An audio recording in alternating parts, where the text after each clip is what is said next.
Thank you, Mr. Chairman. Today's hearing is another unfortunate attempt by my Republican colleagues to muddy the water in an election year with no proof, no evidence, no wrongdoing at all by President Biden.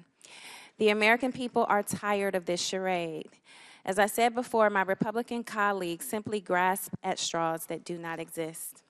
While House Democrats in the Biden-Harris administration work to cut costs of prescription drugs, expand student loan forgiveness, and mitigate the threat of gun violence, Republican members of Congress continue to chase after Russian disinformation campaigns from the 2020 election, which have been thoroughly debunked again and again.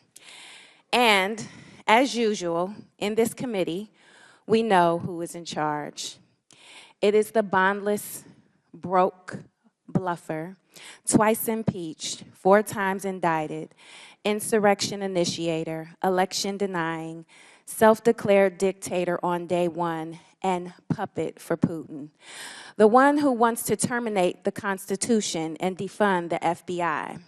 The one who romanticized exchanging of love letters with North Korean dictator Kim Jong-un. The one who just last week embraced autocrat Orban of Hungary to discuss their diabolical plans to destroy our democracy. The one who proposed a policy to ban Muslims from this country. The one who just this week said any Jewish person who votes for a Democrat hates their religion and Israel. The one who called neo-Nazis carrying tiki torches chanting Jews will not replace us, good people. The one who referred to African nations as, I quote, shithole countries.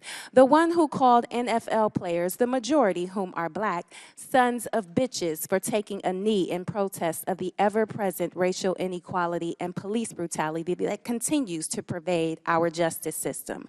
The one who called Mexicans rapists and promised to build a wall and have them pay for it, and in case you missed it, it didn't happen. The one who told women of color from born in the United States, elected to Congress and serving on this very committee, to go back to their own countries. The one who bragged about grabbing women by their private parts. The one who confused his rape victim, whom he claimed was not his type, for his very own ex-wife. The one who is an admitted and committed adulterer who attempted to pay off a porn star for her silence. The one who has publicly mocked people with disabilities.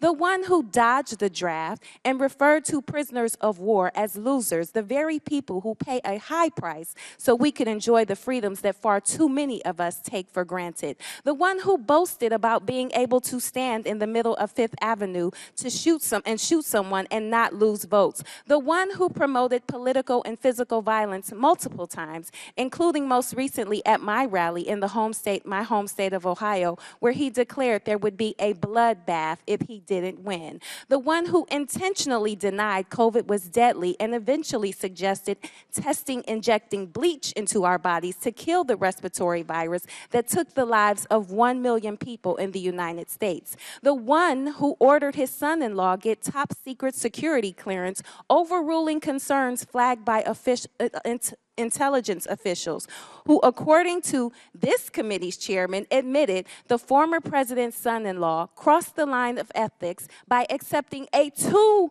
billion investment into that very same son-in-law's fledgling firm only 6 months after leaving the White House.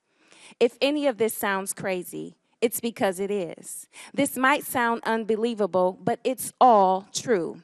These are facts. Indisputable facts, a thing that is known and proven to be true.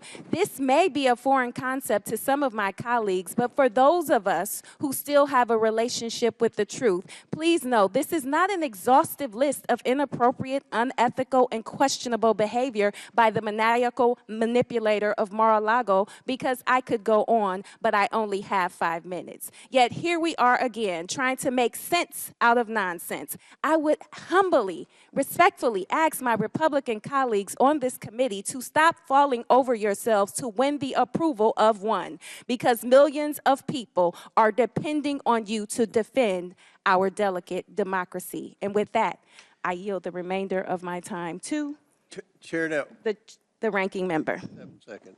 Oh, I don't know that there's much time left, but thank you for that eloquent and compressed